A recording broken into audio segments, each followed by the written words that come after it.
آپ کا سوال کیا گیا، اور دوسرا کہ جو حضرت آدم علیہ السلام کو اللہ تعالیٰ نے قرآن پاک میں فرمایا کہ حضرت آدم علیہ السلام کو اللہ تعالیٰ نے اشیاء کے نام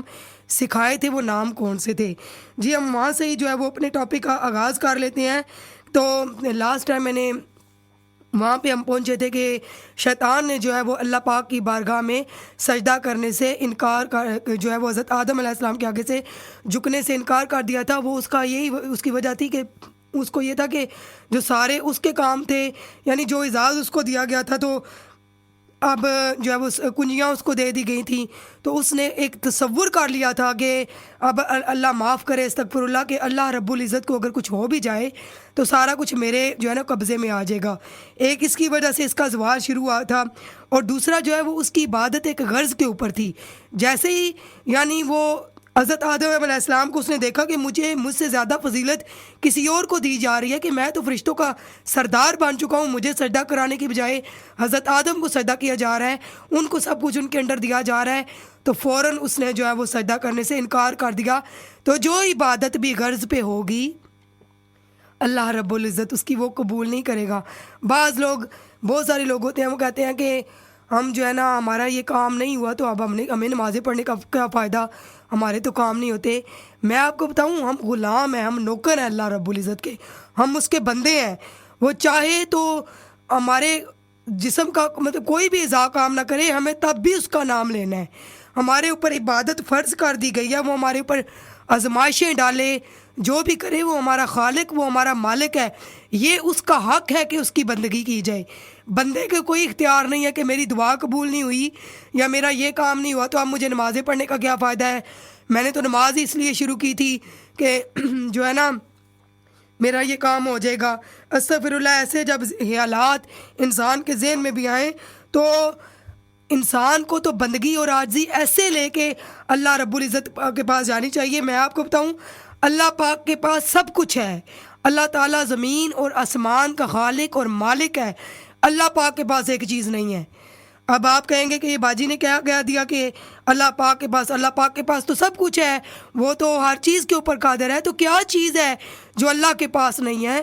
تو میرے جتنے بھی بہن بھائی مجھے سن رہے ہیں، اللہ پاک کے پاس عاجزی نہیں ہے،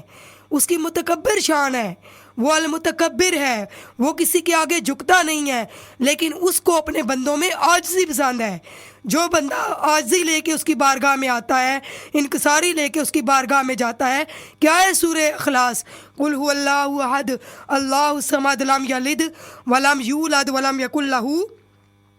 کفوا احد، سب اس کے آگے جھکتے ہیں، وہ کسی کے آگے نہیں جھکتا۔ تو اس کا مطلب ہے کہ کیا چیز تھی جو اللہ تعالیٰ نے اپنے بندوں میں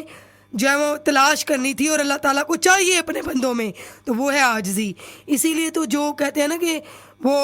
جو جھک جاتا ہے نا تو مٹا دے اپنی ہستی کو اگر کچھ مرتبہ چاہیے، کہ دانہ ہاک میں مل کر گل و گلزار بنتا ہے۔ سبحان اللہ۔ تو انسان جب اپنی ہستی کو مٹا کے اللہ پاک کی بارگاہ میں جاتا ہے نا، کہتا ہے مولا تو ہی خالق ہے، تو ہی مالک ہے، تو ہی العزیز ہے، الجبار المتکبر، السلام المؤمن المہیمن العزیز الجبار المتکبر، سبحان اللہ ما یشرکون۔ مان لیتا ہے کہ مولا تو ہی ہے خالق، تو ہی ہے مالک، تیرے لیے یہ ساری تسبیحاں، تو ہی بڑی شانوں والا ہے۔ تو جب انسان کہتا ہے مولا میں تو کچھ نہیں ہوں، مولا میری حیثیت تو اس کائنات کے حقیر کیڑے کے برابر نہیں ہے، اور ہم واقعی نہیں ہیں۔ میں سوچتی ہوں کہ ہم واقعی ایک حقیر کیڑے کے برابر بھی نہیں ہیں، کیونکہ کیڑوں کی بھی تسبیح اگر ہم انسان سنیں تو انسان کے رونگٹے کھڑے ہو جائے کہ کیڑے کیسے اللہ پاک کو یاد کرتے ہیں،